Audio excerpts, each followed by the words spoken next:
Hey, everybody. Welcome to the 321 Endurance Podcast. My name is Patrick Wiley. Really excited. Today is our first episode. And my first guest, we have Josh Schaberg from Houston, Texas. Josh, how are you today? What's up? I'm doing good. Just hanging out on a lunch break and excited to be here. Awesome. Yeah, I'm excited to have you. I don't know if you remember this. So I came across your Instagram profile, I think in 2019. I was under a different username, Wiley Coyote. They took Yes, that name away from me, but I'm glad we were able to reconnect. So thanks definitely. for being the first guest. So you're on your lunch break. You're a group fitness instructor. Is that correct? I am a fitness instructor by night. During the day, I'm a full-time rehab tech at a chiropractic office. Very cool. And, I know that you've been involved in a lot of OCR stuff. So if you don't know, OCR it's obstacle course racing. So why don't you tell us, how did you get involved in OCR or in just endurance in general? Yeah, definitely. I actually was leading a men's group at church one summer, and it was fitness inspired.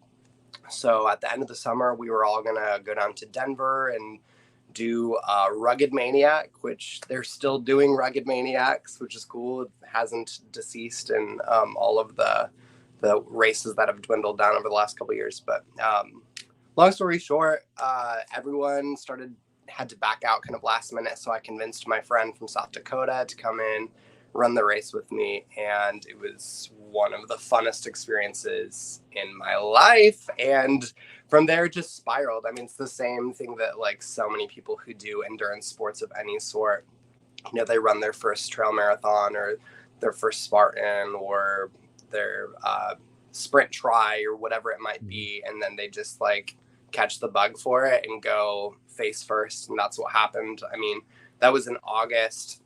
I signed up for my next race like days later. Yeah. I was back down in Denver for a Warrior Dash, and by the end of that year I'd already done a Spartan and a Tough Mudder. And then I got really into it the next summer. I got my Spartan SGX group certification first, and that was when I was kind of going through some injuries, had to kind of get that base up and running as far as just getting my body used to the wear and tear of really, really training. Mm-hmm. Got involved with a CrossFit gym. But at the time I was actually living in Wyoming, so I had lots of access to some really, really great trails. And I think that's for me kind of where the love for running came from, because there was just a lot of really awesome places to do that. So, I mean, the rest is history. I mean, I think that was 4 years ago now. And Yeah. So you got the bug and you're still going strong, it seems. Yes, still going Awesome. strong. So, like, is there a deeper meaning, though, behind why you put your body through all of this craziness? I mean, like, I think about myself and I'm like, man, my family members and friends think I'm nuts for doing these marathons and triathlons and this and that. What is it for you that keeps you inspired? And, like, what's the ultimate why behind all of this? Yes, that is a great question. And it's a huge part of my story, and it's a huge part of even my new online personal training business, just kind of the why behind all of this.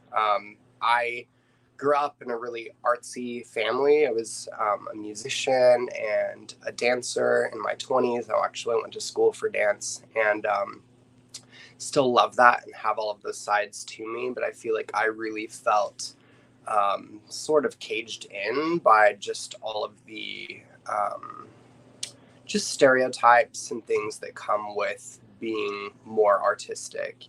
Mm-hmm. And I think that over time I kind of started to believe that I was only capable of that kind of thing. And I think that I all along really had this competitive hard side to me.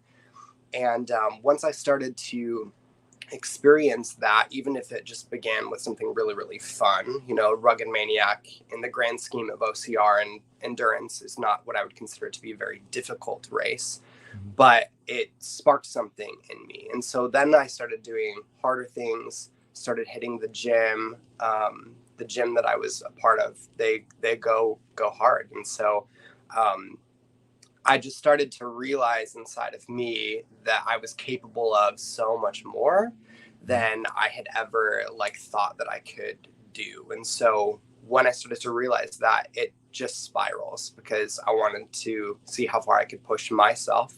I wanted to see what I really was capable of physically.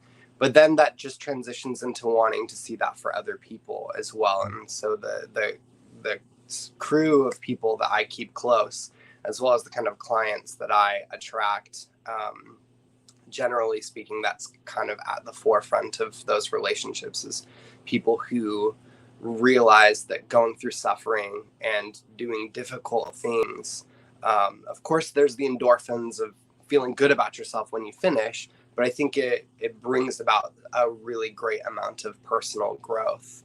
And that confidence has just bled over into every area of my life. And so that's definitely been a really big part of the process for me, is just realizing that I have that really strong side of me, when for most of my life I always just felt like I had to be weak or smaller than, or just do finesse sports or whatever.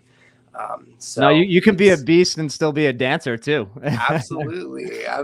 It's funny now that you mentioned that. I remember like seeing some of your posts from back in the day of you dancing, and I'm like, wow, this guy is super talented. I never would have, I guess, expected that of you just based on your Instagram profile and seeing all of your workouts and your runs. So for me, it was actually really cool to see that. I mean, I'm artistic myself. I'm a musician. I'm not a dancer by any means, but it was really cool to see that side. So I love how you talked about just breaking down stereotypes and not having to live in a box.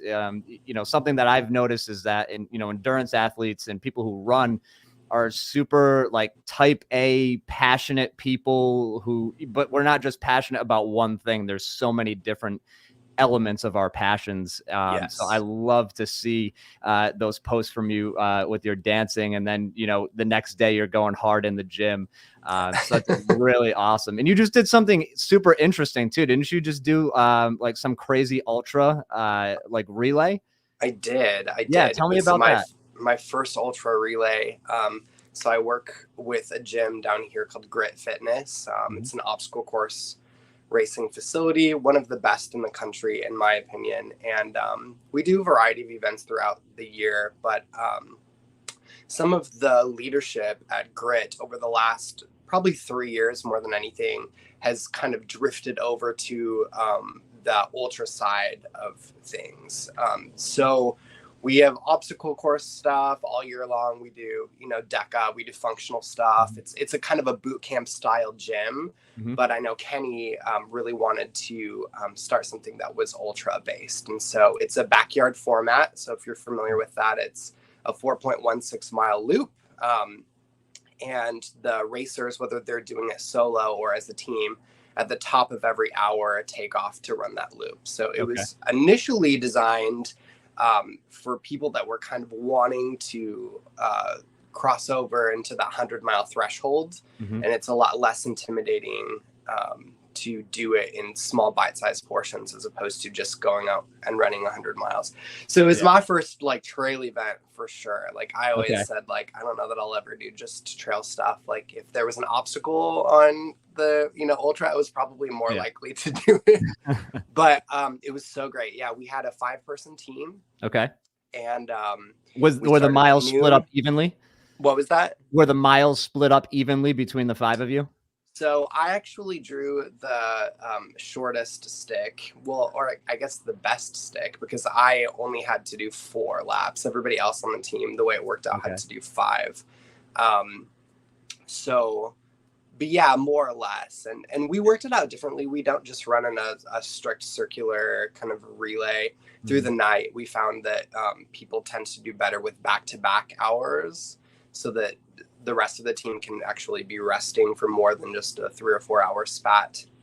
But it was really, really fun. And getting to run with some of my best friends, Kenzie and Tanner Rust, Candy Willis, as well as my friend Kenny Schroeder, they were on the team with me, and they were just super phenomenal, fun to be around, really dependable. So it was awesome. Yeah, it's nice to great have that group experience. and build that camaraderie while you're out there, you know, putting your body through hell. Very cool. So what do you have on the books for 2022? Is there like a big race that you're preparing for, or some exciting things that you can let people know about?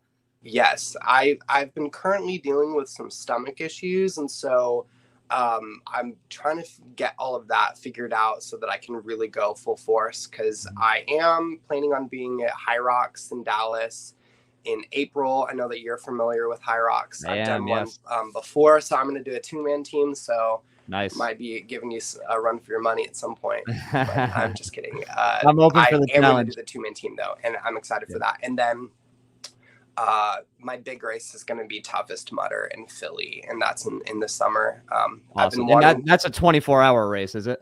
So the world's toughest is 24. Okay. Then they have kind of the regional ones, which are 12. Okay. So that'll be my first 12-hour solo race. Awesome.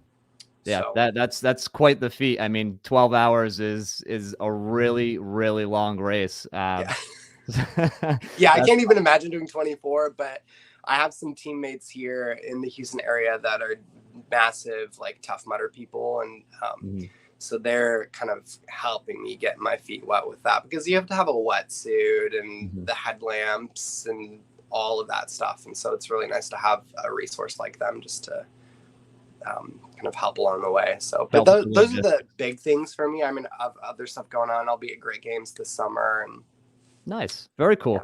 Yeah, no, I'm looking forward to seeing the journey the rest of the year on Instagram for sure. Do you want to shout out your online training business now, your coaching business? Let people know where they can find you. Definitely. Yeah, go for it. Easiest place to get a hold of me is on Instagram. I do have a website that's in the process. You can get all of that on my Instagram as well. But my handle on Instagram is just Josh Schaberg. You can see it in the corner right there. And that'll get you where you need to go. My personal training business is actually called TMPL Fitness. But you can still access all of that through my personal Instagram. That's probably the simplest way. Awesome. I love that name too. The body is a temple, right? So we got to make sure we're taking care of it. That's awesome. Well, I really appreciate you coming on, Josh. This has been great. Thanks. You are the honorary first guest of the 321 Endurance podcast. So I really appreciate it. Let's stay in touch and keep this conversation rolling throughout the year. But again, just thank you so much. I'm blessed to have you on the show. Yeah. And, honor's all mine. Truly. I'm really honored to be here. So thanks for the opportunity. Awesome. My pleasure. We'll talk to you soon, Josh. Thanks so much. Good. All right, guys. Well, that does it for the first episode of 321 Endurance. Once again, I'm Patrick Wiley. We're going to have shows on a weekly basis, so feel free to like, comment, subscribe, share this, and of course, check out Josh at Josh Schaberg, and we'll catch you guys next time.